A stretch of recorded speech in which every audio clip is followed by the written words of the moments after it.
arable land, our pride, the Mount Kilimanjaro, is drastically becoming bald due to glacier melting. And we are experiencing unpredictable floods and droughts. We are experiencing all these despite our resolve to dedicate 48 million hectares to forest conservation as global service to carbon sequestration. Our exotic and beautiful archipelago of Zanzibar is struggling with temperature rises, saltwater intrusion, and inundation, thus impacting its tourism ecology. Excellencies, what does all this mean to a poor country like Tanzania? It means 30% of our GDP that comes from agriculture, forestry, and fisheries is not sustainable. Sadly, the big resolve and robust steps to combat causes and effects of climate change are still low-paced. The Paris goal of achieving 1.5 degrees Celsius is yet to be met, while more commitment are required.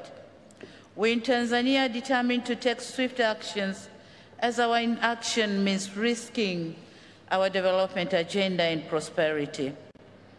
We have in place the National Climate Change Response Strategy and the National Determined Contributions aimed at reducing greenhouse gases emission economy-wide between 30 and 35 by 2030.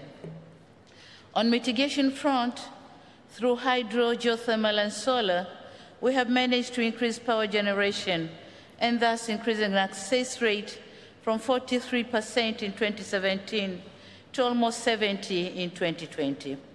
Our reforestation rate increased from 25 to 27 in 2020, with every year planting on average of 276 million trees. Excellencies, if we developing countries have shown such leadership, why large emitting countries lagging behind? The IPCC AR6 has clearly explained the scope and magnitude of the climate change impacts. We know what is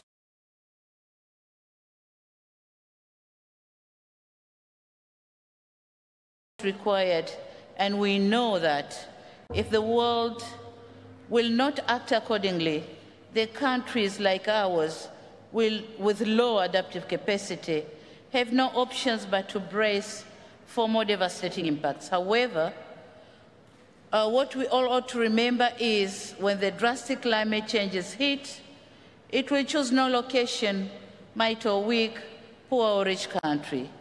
And so we call upon an urgent unlocking of a climate financing that will trigger planned targets and implementation of the NDC. The time to act